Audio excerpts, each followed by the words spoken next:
Waheguru Khalsa, Waheguru Fateh. Today I'm going to be talking a little bit about, as a Sikh, how you should actually treat yourself. Or, from my understanding, how you should treat yourself. And the consequences of treating yourself badly. Now, the truth is, when it comes to the relationships that most people that I know have with themselves, they're often really poor. They're often really negative. And especially within the Sikh community, I think there's a lot of trouble that people are facing with their own identity and their relationship with themselves. And today I want to speak a little bit about how I've managed to build a better relationship with myself and how hopefully you can also do this too. So I'll give you a little bit of context in terms of like how I used to kind of treat myself when I was younger. So there's like two sides of it, if I'm being honest. One side of it was like, actually, I'll just be very real. And this is going to be quite unedited, so prepare yourselves, because I like to just be like quite genuine with the content that I put out. So for me, when I was younger, the first thing is that I was very, let's say, insecure. Yeah. I didn't feel very good about myself, and I didn't feel like I was enough to the point where I was like, this is good. Yeah. And I felt like often the only way to kind of counter this feeling of not being good enough was to set a really high standard for myself. And I often realized that I would put myself in these kind of like toxic mindsets just to be able to feel like, this is the position where I feel like I'm good enough. And if I'm going to be really real, like, I'm just going to be honest, the reason why most people don't have a good relationship with themselves is because they just don't feel good enough. Their family hasn't made them feel good enough. Their friends don't make them feel good enough. Maybe they've had like toxic situations in the past. And that emotion is often why people don't treat themselves well. Yeah. Because they're trying to cope and deal with the difficult situations that they've been in by changing the way that they treat themselves. Or the environment has conditioned them to make them think that this is how I should be treating myself. And the truth is, it's so negative, right? It's so bad, because I know from being there myself, when I used to treat myself really poorly, and I'm not perfect, I still don't treat myself as well as I should, but when I used to treat myself really poorly, I would also look down on people that would treat themselves well. And I would look at that and be like, oh, I don't like it when people do that. I think that that's a bad thing. And my identity was so like rooted in me treating myself badly that it was hard for me to even like ever think that I'm going to start treating myself better. And I don't think I'm alone in that. I think there's a lot of people out there that know exactly what that feels like. And it's not easy. It's not easy. Shifting your identity is one of the most difficult things that you can possibly do. But the reason why I started to do it is because I realized that, I'm going to be alive hopefully for the next 60, 80 years. And if I'm alive for that long, like, am I happy with who I am? And the answer was just no. Like, I was just like, I don't want to be this person that's like bitter or resentful or angry at the world or angry at people that have treated me badly. Like, I wanted to be someone that was detached from all that stuff. And I think a lot of people, especially kind of like, early 20s, mid 20s, they start to have these kind of realizations of who they want to be. And similarly for me, I was like, yeah, like, I just don't want to be that guy. I just don't want to be that person that doesn't have a good relationship with themselves. And the kind of next steps for me was like, okay, great. I know I don't have a good relationship with myself. What do I actually do about this? How do I actually start to like change this? And what I had to do is really start to figure out why I didn't have a good relationship with myself. And I think the reasons are like twofold. One, right? Well, both of them stem from ego. So let me just get that straight. Both of them stem from a different, like in my eyes, different forms of ego. Okay. The first one was like when you think that you're better than other people. You're like, oh, well, these people are soft, essentially, right? Like, these people don't understand what life's really like. These people don't understand my mindset. These people don't understand like the kind of person that I am, right? And I would put myself above other people, and I would think that makes me better than them. And by trying to like remove that, it would decrease my self-image, which would make me feel even worse about myself. Yeah. So that was one side of it, right? Well, I thought I was better than other people, so I would treat myself negatively, right? The flip side is that I didn't think that I was good enough, which is also why I would then treat myself negatively too. So not thinking that you're good enough often leads you to think like, I don't deserve help. I don't deserve support. I don't deserve people that care about me. And that type of thinking was something that really kind of got into my head of, I don't deserve it. So if I don't deserve it, then like, why would I treat myself like that? Like, I haven't earned it. I don't deserve it. And that was, I think, even from quite a young age. Like, I think about like 15, 16, where I was like starting to like really feel that way. And I was like, okay, this isn't positive, right? But I didn't really have the kind of tools to figure out what to do. So the kind of process for me was literally just trying different things, trying different thought processes, trying to figure out what made me feel like, this isn't good enough. And then try to think, okay, well, how could I overcome this?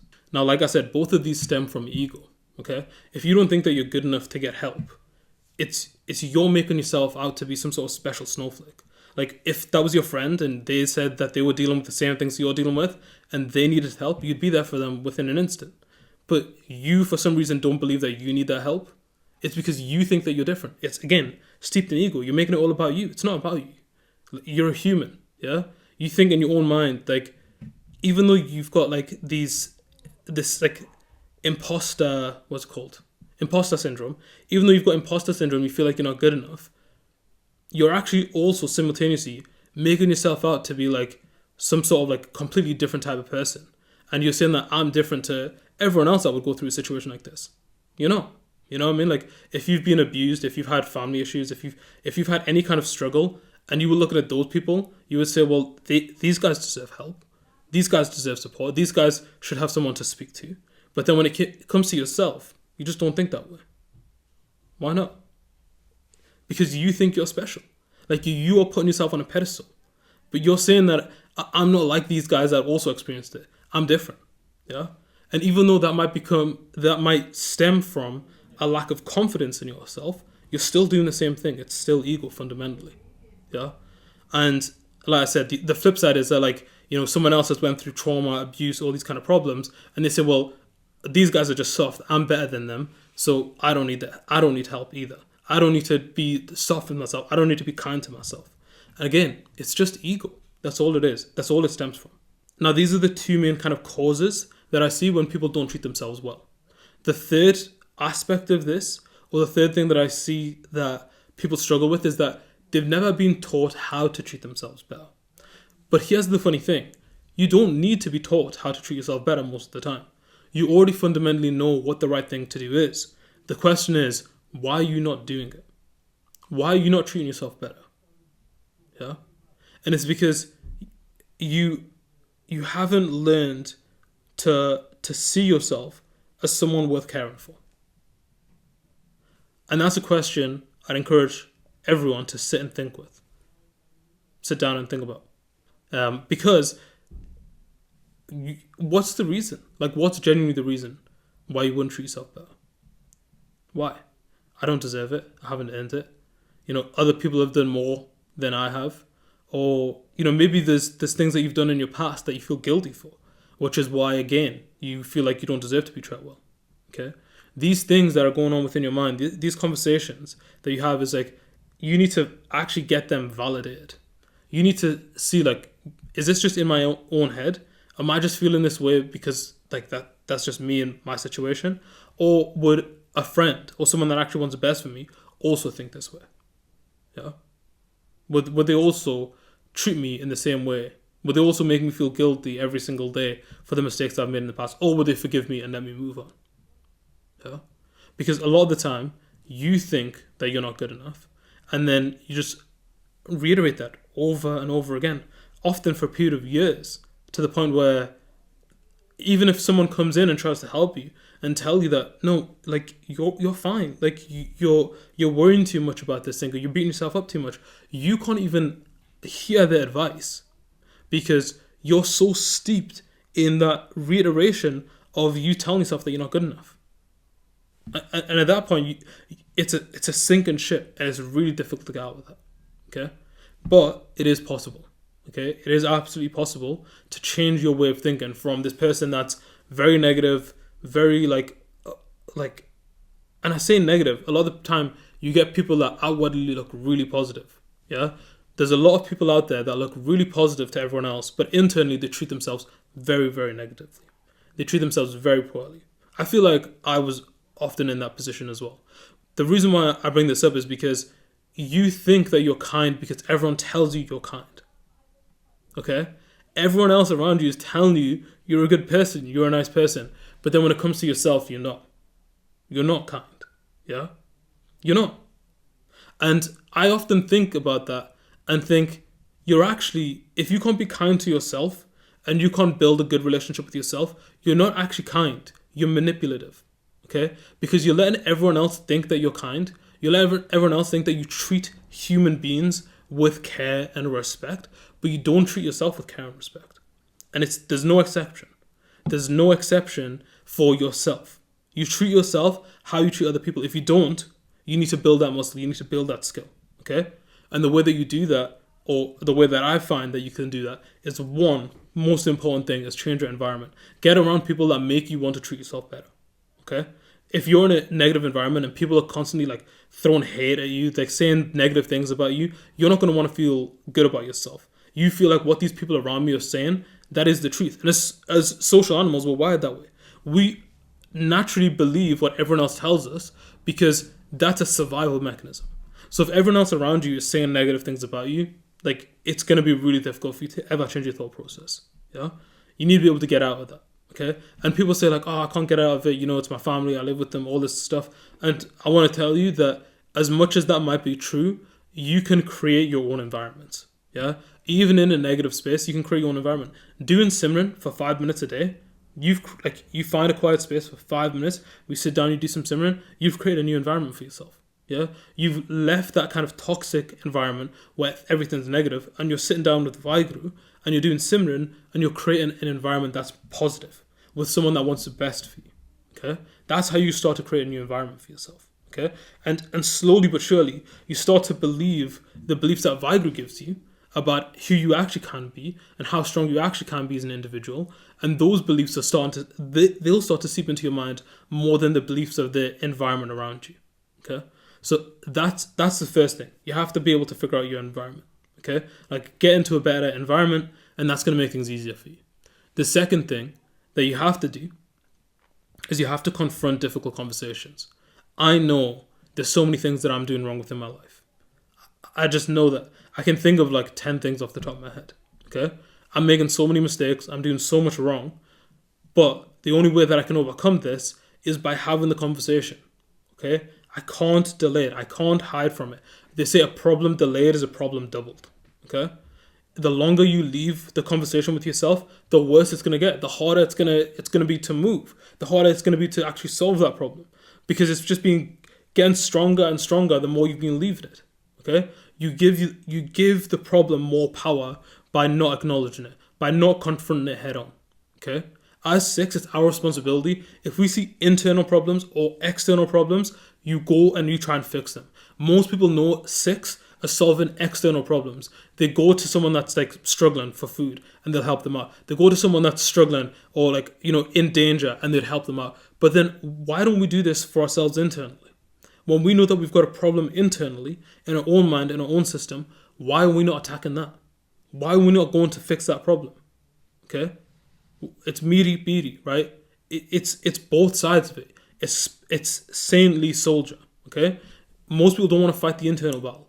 They're very happy to like show other people that they're fighting an external battle, yeah? They're very happy to show that, okay? And I'll be honest, I think most people that just fight the external battle, they're steeped in ego. Because all they want is for other people to see that they're fighting the external battle. That's it, yeah? You see a lot of people like, and I'll be real, like you see a lot of people like Nihang Singhs, right? And I'm not saying all of them. There's a lot of Nihang Singhs out there, or people that want to act like a Nihang Singh, to say that, look at me, I'm fighting this external battle. I've got all these shastras, I look this way, look at me, okay? But internally, are they fighting those battles? Are they battling with their own ego? They're battling with Banchjord? No, they're not, okay? And that's just an example, so don't take this out of context, right? But the truth is, as Sikhs, our responsibility is to fight both fronts, yeah? To build ourselves in the world, but also internally, okay? So you have to have the conversation with yourself. And now you might be thinking, okay, great, I know I need to speak to myself about these things. I know I need to have a genuine conversation with myself. How do I go about doing this? Okay. And there's 3 different ways that I found. Okay. The first way is you have a conversation with yourself. So literally this is what I do, right? And I literally go out for a walk and I'll just put my headphones in. I'll go into voice recordings and I'll click record and I'll just speak to myself. Okay. I think this is called audio journaling, right? Where you just speak to yourself. And I just I just try to speak to myself like I'm catching up with a friend.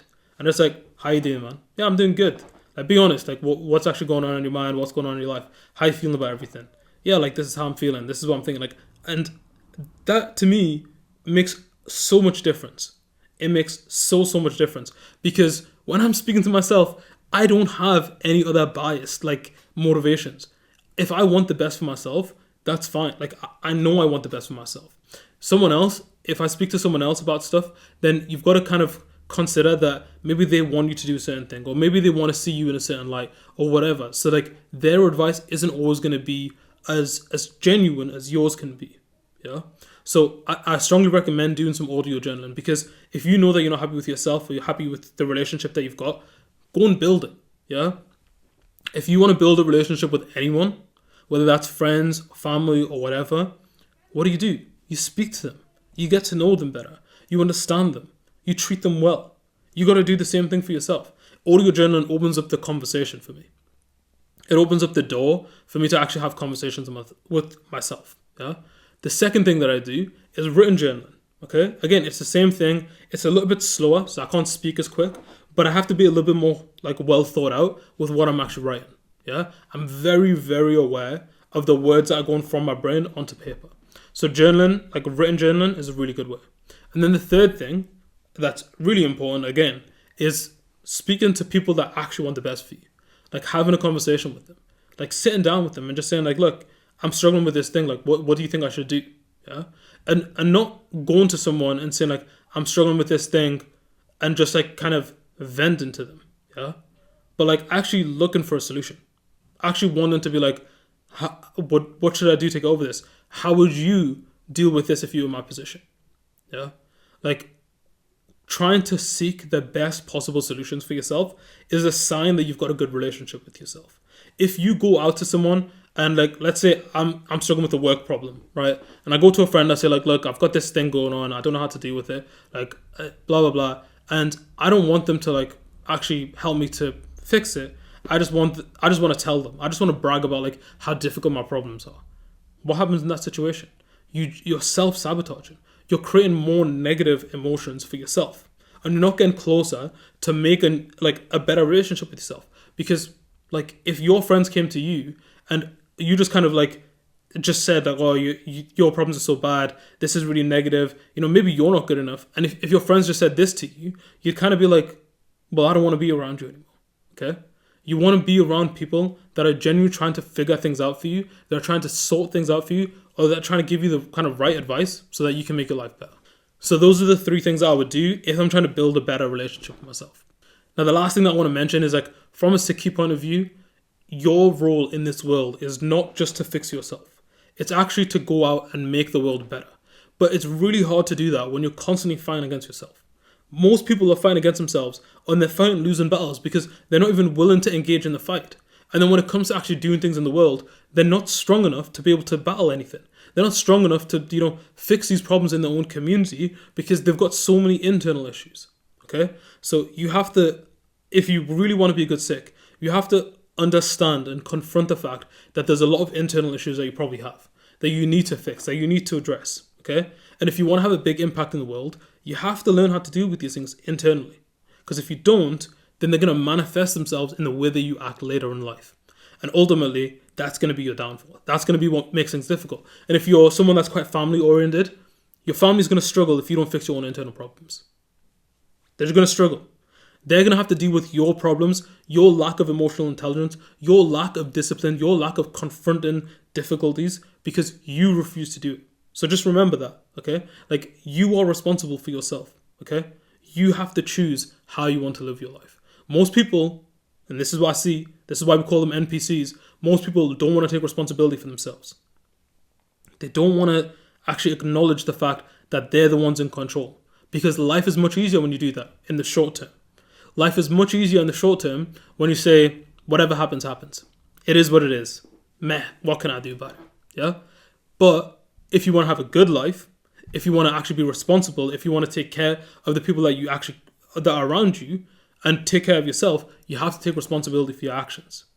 Okay? That's what I want for you. If I was thinking like, when I have kids, like what kind of mindset do I want them to have? This is it. I want them to think I'm responsible for myself and my actions. I don't want to delay any issues. I should have a good relationship with myself because I'm going to be with myself for the rest of my life, no matter what. Yeah? You're the only person that you're going to be with for the rest of your life. So why do you treat yourself so badly? Is that really something that you want? Imagine if I had a conjoined twin, okay? And that was a duplicate of myself. Would I be happy with them being there the entire time?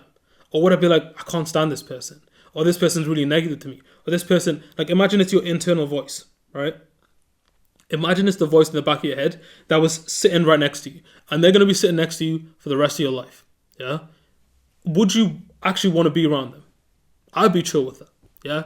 I'd be happy. I'd be like, it's like they genuinely want the best for me. I like being around them. They help me out. It's good. Okay? But most people don't.